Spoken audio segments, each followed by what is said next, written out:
Salut à tous, c'est Aurel, aujourd'hui on se retrouve pour une nouvelle vidéo sur Zenless Zone Zero. On va parler de Seed, je vous retrouve pour un petit guide comme d'habitude. On va checker un petit peu comment fonctionne le personnage. Ensuite on verra ce qu'on peut lui équiper comme artefact et comme arme. Et on passera aussi à ses équipes. Avant de démarrer, n'oubliez pas le petit pouce bleu et le petit abonnement si ce n'est pas encore fait. Merci à ceux qui soutiennent la chaîne comme d'habitude. On part directement pour l'explication de son kit. Déjà, il faut savoir que Seed va pouvoir accumuler des points de charge métallique. Vous pourrez en accumuler en utilisant ses compétences et il faut savoir aussi que son ultime vous permet d'en récupérer 60 directement. Elle peut en avoir jusqu'à un maximum de 150 et démarre à 60. Elle a une petite jauge en dessous de son portrait. Comme d'habitude, je vais passer simplement sur les compétences qui sont importantes à retenir. Si par exemple l'enchaînement n'apporte rien de spécial, je ne vais pas en parler ici. Il faut savoir déjà que Seed a 3 attaques normales différentes. Vous avez son attaque normale classique où vous allez enchaîner jusqu'à 4 coups. À savoir que lorsque Seed est touché pendant la retraite de sa 3e attaque et avant la 4e attaque, elle va déclencher une esquive automatique au cas où. Vous avez une attaque normale renforcée. C'est une attaque qui est utilisable en maintenant ou en appuyant sur le bouton d'attaque normale après le 4e coup de l'attaque normale, après un contre d'esquive, après un soutien rapide ou bien un soutien suivi. Si jamais vous avez 120 points de charge métallique ou plus, vous pouvez déclencher rapidement l'attaque en maintenant le bouton d'attaque normale. Pour sa 3e attaque normale, en fait, lorsqu'elle a 120 points de charge métallique, après avoir activé pétale tombant, abattage, c'est une capacité qui s'active automatiquement après avoir consommé 60 points d'énergie avec son attaque spéciale X, on reviendra dessus après. Ou bien après avoir activé son ultime, vous pouvez appuyer ou maintenir l'attaque normale pour consommer 120 points de charge métallique et déclencher pétale tombant chute première forme. Après que ça se soit déclenché, vous allez consommer automatiquement 60 points de charge métallique supplémentaires pour enchaîner avec pétale tombant chute deuxième forme. En gros, pour faire simple, c'est juste 2 attaques consécutives. En parlant de son attaque spéciale X, en fait, elle va rentrer dans un mode vol qui va déclencher un tir de barrage. En maintenant le bouton de l'attaque spéciale X, vous pouvez permettre à l'attaque d'être plus ou moins longue. Évidemment, plus elle est longue et plus vous allez consommer d'énergie. Si jamais vous consommez 60 points d'énergie, ça va déclencher automatiquement pétale tombant, abattage dont je vous parlais juste avant. Si jamais vous relâchez le bouton avant de consommer les 60 points d'énergie, ça va vous permettre de faire une petite salve de tir pour arrêter l'attaque. Je vais quand même revenir sur l'ultime parce qu'il est un petit peu spécial. Je vous l'ai dit tout à l'heure, mais vous gagnez 60 charges métalliques en l'utilisant et en gros, vous prenez une position un petit peu vue de haut pour attaquer vos ennemis. Concernant sa compétence principale, vous allez voir qu'elle est vraiment très importante parce qu'elle apporte énormément de bonus. Déjà, il faut savoir que Seed va en fait sélectionner automatiquement un coéquipier attaquant avec l'attaque la plus élevée pour le considérer comme sa sentinelle. C'est pour ça que Seed, vous allez la jouer automatiquement avec un autre attaquant dans votre équipe. Donc les teams de Seed, ça sera Seed, un attaquant et du coup soit un soutien, soit un confusion. Lorsque la sentinelle de Seed est active et déclenche une attaque spéciale X, Seed va gagner l'état déferlement, augmentant l'attaque de Seed de 1000 et les dégâts crit de 30%. Pareillement, si Seed effectue une attaque spéciale X, ça va donner l'état frappe directe à sa sentinelle et va augmenter son attaque de 1000 et ses dégâts crit de 30%. Lorsque les deux états sont actifs, Seed et sa sentinelle gagnent l'effet siège qui va augmenter les dégâts infligés de 25%. Vous l'aurez compris, juste avec ça, Seed, autant c'est un personnage attaquant, autant c'est vraiment un personnage que vous allez adorer parce qu'elle va apporter des boosts aussi à votre second DPS de l'équipe. Il faut savoir que déferlement, frappe directe et siège n'appliquent leurs effets que lorsque l'agent est l'agent actif. Ces effets restent actifs lorsque l'agent devient inactif pendant un maximum de 3 secondes ou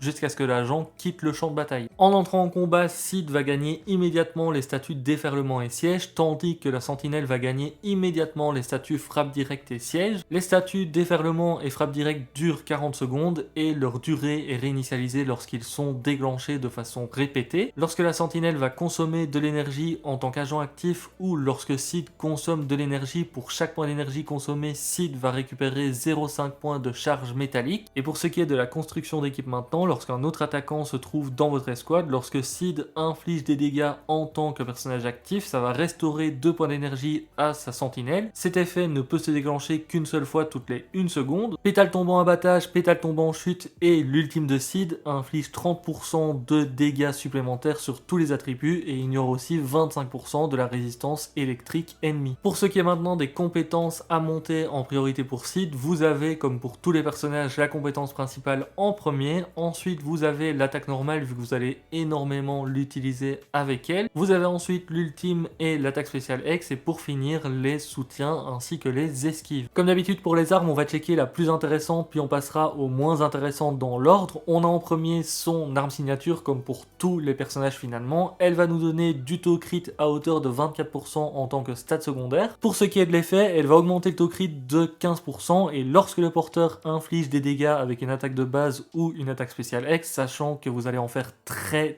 souvent avec elle, elle gagne un cumul d'un buff. Chaque cumul va augmenter les dégâts électriques du porteur de 12,5%, c'est cumulable jusqu'à 2 fois et chaque cumul dure 40 secondes. La durée de chaque cumul est calculée séparément, ça peut se déclencher une seule fois par utilisation d'une compétence, et à 2 stacks, l'attaque de base et les dégâts de l'ultime du porteur ignorent 20% de la défense ennemie. Comme d'habitude, si vous vous posez la question, le plus intéressant ici c'est d'aller chercher son arme avant son cinéma 1. N'oubliez pas aussi qu'on a Orphi qui peut être joué avec elle et qui débarque après, donc personnellement je vous conseillerais de prendre Sid puis Orphi. Mais si jamais, l'arme est plus intéressante parce qu'elle est moins coûteuse qu'un cinéma au cas où vous perdez votre 50-50 ou 75-25, on ne sait jamais. Pour les armes suivantes, je vais pas passer par les etc.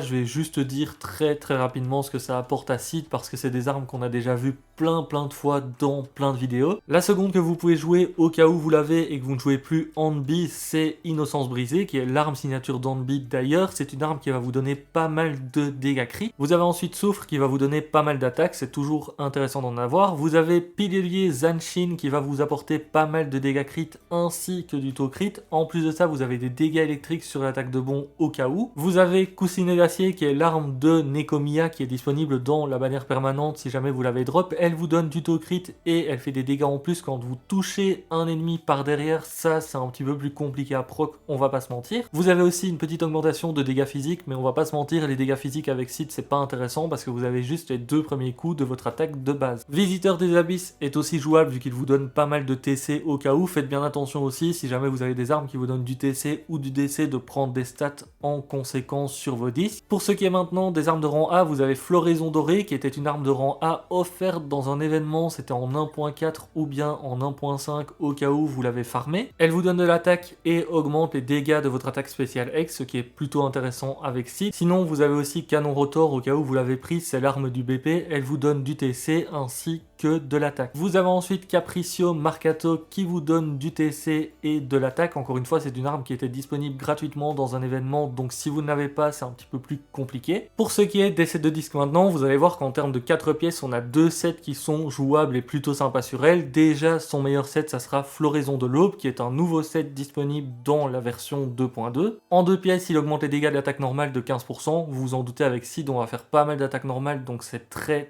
bien. En 4 pièces, il augmente les dégâts de l'attaque normale de 20%, et lorsqu'elle est équipée à un personnage qui est attaquant, l'utilisation d'une attaque spéciale X ou bien d'un ultime augmente encore les dégâts de l'attaque normale de 20% pendant 25 secondes. On est clairement sur le set qui est fait pour Sid ici, c'est pour ça que c'est celui que vous devez farmer en priorité. Maintenant, si jamais vous ne l'avez pas, vous pouvez aussi farmer Électropivert. Pour rappel, Électropivert, ça va vous donner 8% de TC, donc ça peut vous permettre d'atteindre plus facilement un bon palier de TC, et en 4 pièces, lorsque l'attaque normale, le contre d'esquive ou bien l'attaque spéciale X inflige un coup critique, vous avez une augmentation d'attaque. Pour ce qui est des 2 pièces maintenant, vous avez pas mal de choix encore une fois. Je vous conseille personnellement de jouer soit Électropivert, soit Balade de l'épée en forêt. Électropivert pour le TC et Balade de l'épée de bois pour 16% de DC. Ça peut vous aider à atteindre certains paliers qui sont plutôt sympas. N'oubliez pas qu'il faut un bon ratio de TC-DC sur vos personnages, même si on n'a pas vraiment de minimum à avoir ici pour avoir un effet bonus ou autre. Si jamais vous n'avez pas ces 2 sets là, vous avez Punk Hormonal ou bien Voix Astrale pour avoir de l'attaque, ou bien encore Électrofougou, mais faites bien attention parce qu'ici c'est le set qui donne de la pénétration. La pénétration c'est bien sur Sid, mais ça peut dépendre un petit peu de ses coéquipiers et ça dépend aussi de l'arme que vous jouez dessus. C'est vrai que c'est moins intéressant si vous jouez son arme signature par exemple. Pour les stats maintenant, allez chercher sur les disques, on va prendre du taux crit ou bien du dégât crit sur le disque 4, ça dépend un petit peu de ce que vous avez besoin selon vos armes, etc.